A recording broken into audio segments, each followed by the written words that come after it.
Anton, jos mä lainaan sulta?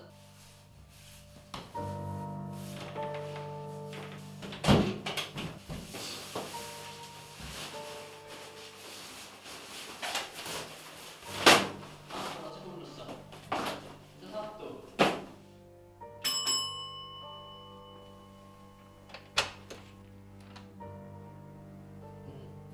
Mitä täällä on niinku tapahtunut? Se ei oikein puhu, mä en osaa sille mitään sanoa. Mä vai kerron sulle sitten, kun me saadaan selvyyttä, että on Mikko Saarko juttu. No mä olin muutenkin menossa sulle tossa. Okei. Voin mä lähteä. Joo, mä lähden nyt, että ottakaa selvitään. Joo, yritetään.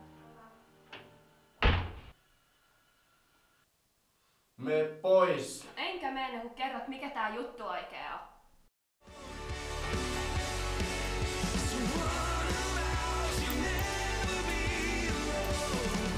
Hei Inka, tiesitkö, että sun poikaystäväs on joku anorektikko? Se oksentelee taas tuohon vessassa.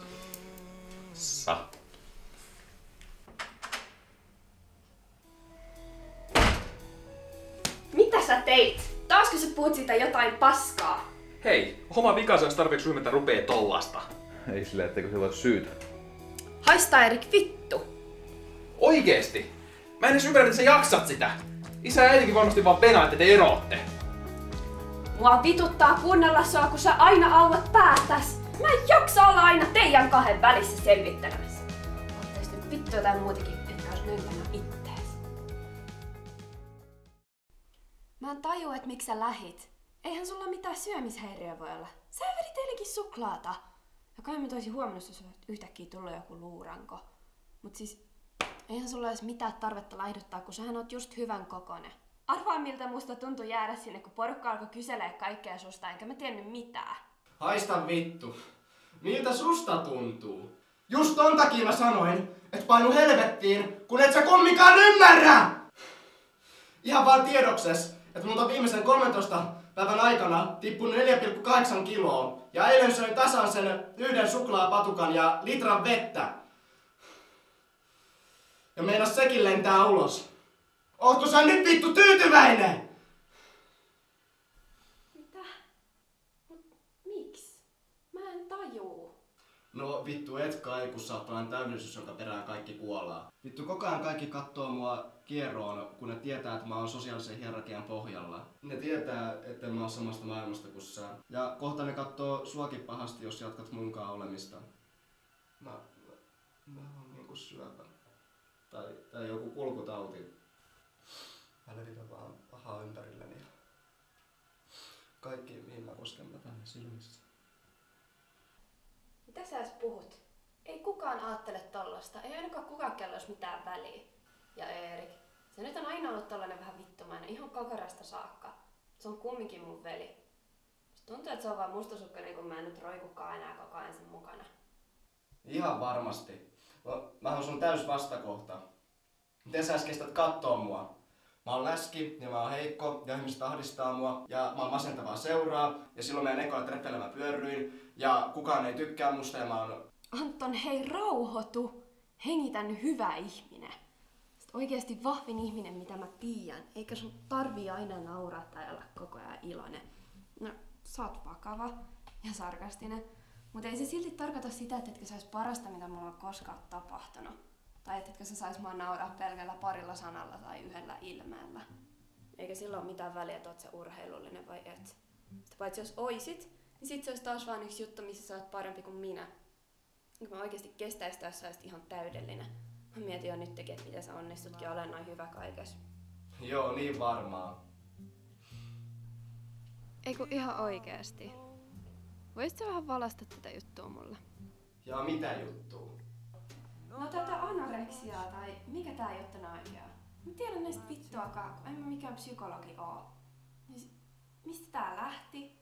Onks tää ollut koko sen ajan, kun me ollaan oltu yhdessä? No miten mä en huomannut mitään? Ei vittu tunnen itteni tyhmäksi, kun en tajunnut mitään aikaisemmin. No en mä halunnut, että sä tietäisit. Älä stressaa siitä. Mut siis en mä itekään heti tajunnut. Tuli vaan pikkuhiljaa sellainen fiilis, että en ole tarpeeksi hyvä tai hyvän näköinen. Kun et sä olis edes puhunut mulle, ellei meillä olisi ollut sitä ryhmätyötä. Niin sit vaan rupes aattelee, että koko homma oli vaan yksi suuri vitsi. Niin no heti kun meille kerrottiin siitä projektista, niin mä menin kysyä Ristuselta, että voisiko se laittaa mut sun pariksi. Et ei se mikään kauhean random ollut. Mitä? No kun sä olit tosi sulonen ja kaikkea, mut mä en tuntenut ketään, joka olisi tuntenut sut. Enkä mä sit viittinyt vaan tulla juttelemaan sulle jotain mukavia, kun vähän se olisi ollut outoa, että mä vaan yhtäkkiä tunsin ihan. Mut siis, sä tutustut mun tarkoituksella. Sä tiesit, kuka mä olin ennen prokkista. Sori, mut tää ei nyt kyllä mene tajuntaan. Sä olit koko kurssin ainoa järkevä ihminen. Oikeesti ne kaikki muut siellä oli jotain äärikristityn kuvatuksia, mutta sä pystyit sit kattoo kaikkea sillä selkeämmin. Mä pysyin siellä tunneilla hereillä tasan sen takia, että mä tiesin, että jossain vaiheessa sulla palaa käämi. Ja sit sä heität koko tunnin relevantimman kommentin, mistä kirkkohistorian kohdasta nyt silloin puhuttiinkaan. Et Kristus ja puoli luokkaa haukkos taas henkeä. Älä sano sitä Kristukseksi, kun sit mä kuitenkin sanon sen sille päin naamaa. Me veti ihan tarpeeksi vaan kilarit siitä meidän esitelmästä. Älä vitus. Mutta oli se ilme sen raivari arvoinen. Ja jos ei se yksinään korvaa, niin ainakin se, että ilman sitä estelmää me ei oltais edes yhdessä. Okei, sano mua pehmoks, mut sun puolesta mä vetäisin se esitelmän vaikka Paaville vittu. Toi on ehkä juustosinta, mitä sä oot ikinä sanonut. Turpaki. Tai älä sittenkään. Me eksytyin ihan vitusti aiheesta. Sori, mutta musta tuntuu, että olisi hyvä selvittää nyt. Joo, mä tiedän. Mun piti alun perin vaan laiduttaa pari kiloa ja ehkä käydä joskus lenkillä. Mut lenkille meno on ihan kauheeta, kun ajattelee koko ajan, että kaikki nauraa silleen, että et sä pysty juoksemaan vittuakaan. Niistä mä rupesin vaan kattoo syömistä ja rupesin syömään vaan vähemmän ja vähemmän, kunnes siitä sitten tuli pakko mieleen. Mä tajun, että mulla on ongelma, mutta aina kun mä yritän syödä silleen, mitä mä oon syönyt ennen, niin mulle tulee ihan kauhea syyllisyys ja ällötys heti pari haukun jälkeen.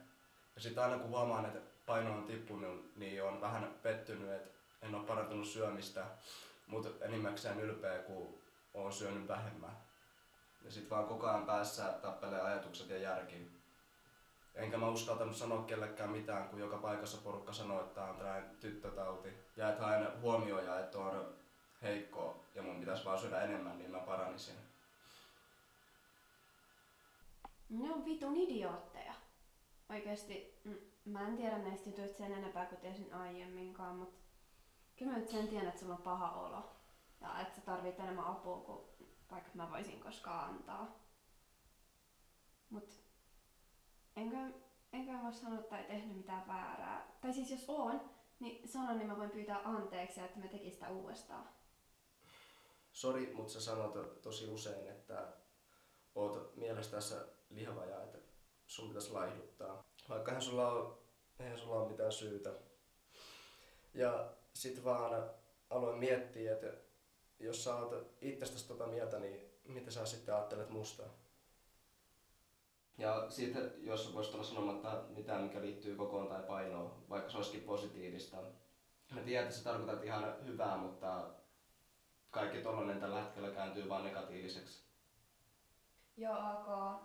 Mut sano sit heti, jos mä unohan tai jotain. Kun en mä tietenkään halua, että sulle tulee takapakkia tai mitään, mutta tapoja voi olla ehkä vähän vaikea muuttaa. Mut entä sitten toi Erik? Kun se on vissi olla aika vittumainen. Se heittää vähän väliä jotain heti kun se huomasi, että mä arastan mun vartaloa. Onnistuu löytää mut aina kun mulla on paskin fiilis. Mä tiedän, että se on sun veli, mutta mä en siitä siedä sitä ihmistä ja mä en ymmärrä, että mikä sillä on mua vastaan. No et kyllä ole ainoa. Ei vittu, mä huudan sillä. No okei, kyllä mä vähän kerkesinkin, mutta mä ajattelin, että tänne tuli mennä tärkeämpää.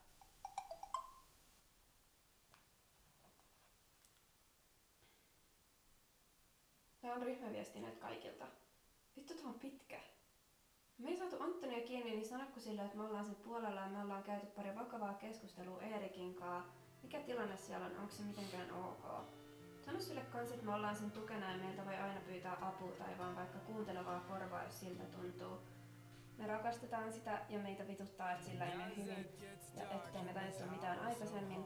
Anna sille haleja meidänkin puolesta. Ei hirveästi kuulosta siltä, että ne ei tykkäisi susta. Ei niin. Mä voisin vaikka tehdä ruokaa ja teetä. Tuu sieltä sit ihan omaa tahtia pois. Ja jos sä haluat, niin me voidaan sit huomenna heti hankkia sulle jotain ammattiapua, mutta ei oo pakko, että sä haluut. Huomenna on sunnuntai. No, ylihuomenna sitten. Mä oon rääkännyt mun keho ihan vitusti ja melkein onnistunut pilaamaan mun jaksamisen ja parisuhteen. Itsetunnon ihan kokonaan. Mä pään ehkä peruuttamattomasti. Ja koko homma jonkun täysin turhana paranoian takia.